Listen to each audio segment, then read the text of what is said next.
Hello viewers, welcome to my YouTube channel Haris talent blog. ఈరోజు మా అమ్మ తమిళనాడు స్టైల్ దోశ పచ్చడి అంటే ఆనియన్ టమాటో పచ్చడి ఎలా చేయాలి అనేది మీకు చూపిస్తుందండి. దానికన్నా ముందుగా నా ఛానల్ని ఇప్పటివరకు ఎవరైతే సబ్స్క్రైబ్ చేసుకోలేదో వెంటనే సబ్స్క్రైబ్ చేయండి, లైక్ చేయండి, షేర్ చేయండి. ఇలా అయితే మన ఛానల్ చాలామందికి రీచ్ అవుతుందండి. Let's start the video. Hi friends, అందరికీ నమస్తే. చాలామంది దోశలకి ఇడ్లీలకి పల్లి పచ్చడి లేదా అల్లం పచ్చడి అట్లాంటివి వేసుకొని తింటారు. కానీ కొంతమందికి పల్లీలు పచ్చడి తింటే బాగా గ్యాస్ ఫామ్ అవుతుంది. ఆపరేషన్ అయినటువంటి వాళ్ళు ఇడ్లీలు తినాలన్నా, దోశలు నూనె లేకుండా తినాలన్నా అప్పుడు పచ్చడి తినడానికి పల్లీల పచ్చడి తప్ప ఇంకొకటి టమాటా పచ్చడి తప్ప తోచదు. ఇది తమిళియన్ స్టైల్ ఉల్లిపాయ టమాటా పచ్చడి అండి. మనం అటు సైడ్ తమిళనాడు సైడ్ వెళ్తే హోటల్స్లలో చాలా మటుకిస్తారు. చాలా ఈజీ మెథడ్, మళ్ళీ కొంచెం కూడా యాసిడిటీ కాదు, చాలా బాగుంటుంది. దీనికి కావాల్సింది, నేను ఉల్లిపాయలు పొట్టు తీసానండి. నాకు తగ్గట్టుగా చేసుకుంటున్నాను కాబట్టి ఇది దాదాపు ఒక 4-5 సరిపోతుంది. 6 ఉల్లిపాయలు, 3 లేదా 4 టమాటాలు. కారం ఇష్టం ఉన్నది తీసుకోవచ్చు, అసలు 2-3 మిరపకాయలు వేసుకోవచ్చు, లేదంటే కొంచెం ఎక్కువ వేసుకోవచ్చు. పోపు దినుసులు. ఇప్పుడు మనము ఇక్కడ కడాయి పెట్టుకున్నామండి. ఇందులో కాసింత నూనె పోసేస్తాను, కొద్దిగానే.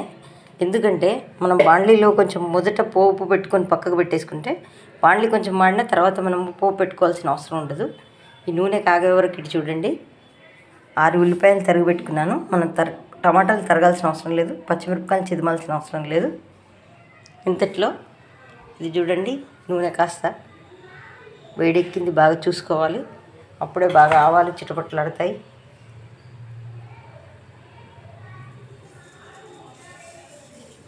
చూడండి, ఆవాలు చిటపట్లాడుతున్నాయి. కాసిన కొంచెం చూడడానికి బాగుంటుంది, ఎక్కువ వేసుకోవాలి. జీలకర్ర, కొంచెం జీలకర్ర కూడా వేగుతున్నప్పుడు ఒక పచ్చిమిరపకాయ,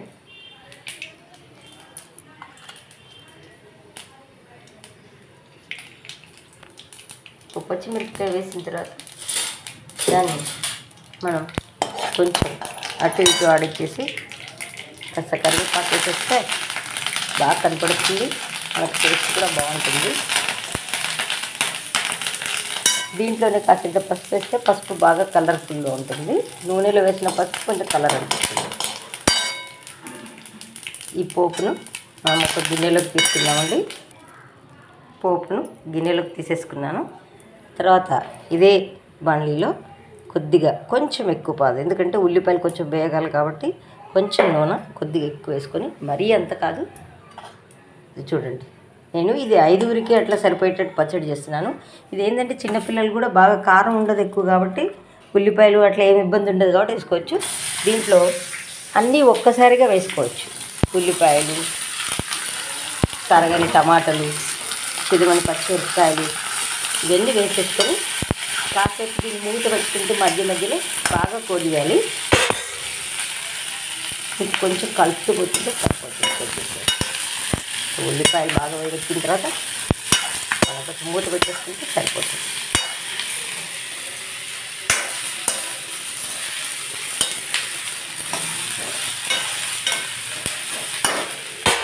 అండి, స్టవ్ ఫ్లేమ్ కొంచెం పెద్దగానే పెట్టాను, దగ్గరే ఉంటాను అనుకుని. లేదంటే మీకు అంత హడావిడి ఉంటే కొద్దిగా చిన్న కూడా చేసుకోవచ్చు. ఇది కొంచెంసేపు అటు ఇటు గోలిస్తూ మగ్గనివ్వాలి. చూడండి, ఇది ఇలా అనిపిస్తుంది, ఇంకా బాగా గోలాలి. ఈ ఉల్లిపాయల కలర్ అంతా మారిపోతుంది, ఈ టమాటాలన్నీ కొంచెం మగ్గినట్టుగా అనిపిస్తాయి. చూడండి, మళ్ళీ కాసేపు మూత పెడితే సరిపోతుంది. ఫ్లేమ్ అట్లాగే పెద్దగా ఉంచాను, ఎందుకంటే తొందరగా అవుతుందని.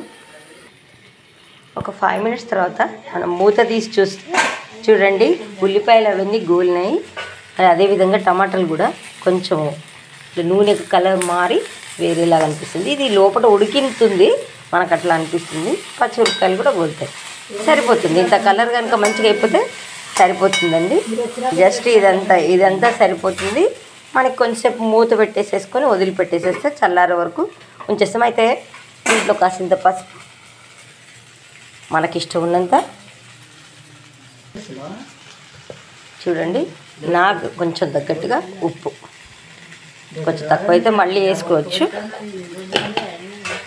చూడండి, ఒకసారి కలిపేసేసి మూత తీసేసి ఉంచేస్తే కొంచెం చల్లారుతుంది. ఇది చల్లారిన తర్వాతనే చేయాలండి, అట్లయితే నీళ్లు కాకుండా ఉంటుంది. ఇది చల్లారక ముందు చేస్తే దాని టేస్ట్ వేరేలాగా ఉంటుంది. బాగా మొత్తం చల్లారిన తర్వాత చేస్తే దీని టేస్ట్ కొంచెం వేరేలాగా ఉంటుంది. బాండ్లో నుండి తీసి మిక్సీలో వేసాను చూడండి. ఇప్పుడు ఒక్కసారి మిక్సీని బాగా మెత్తగా రుబ్బుకోవాలండి, బాగుంటుంది. ఒక్క నిమిషం చూడండి, మిక్సీ చేసిన తర్వాత ఇంత మెత్తగా మిక్సీ చేసేసుకోవాలి. తర్వాత మనము ఈ పచ్చడిని ఈ మనం చేసుకున్నటువంటి పోపు ఏదైతే ఉందో అది కలిపేసుకోవాలి. చూడండి, కలిపిన తర్వాత ఇలా ఉంటుంది. ఇది చాలా అంటే కొంచెం ఉల్లిపాయతో చేసింది కాబట్టి కొద్దిగా దీని నీళ్ళు ఊరి చాలా బాగా అనిపిస్తుంది. ఒక 10 నిమిషాల తర్వాత మనం దోశలకు చట్నీ ఇది రెడీ అండి. ఇక దోశలు కూడా రెడీ పెట్టేసుకుంటున్నాను, చేసేస్తాను. థ్యాంక్ యూ అండి.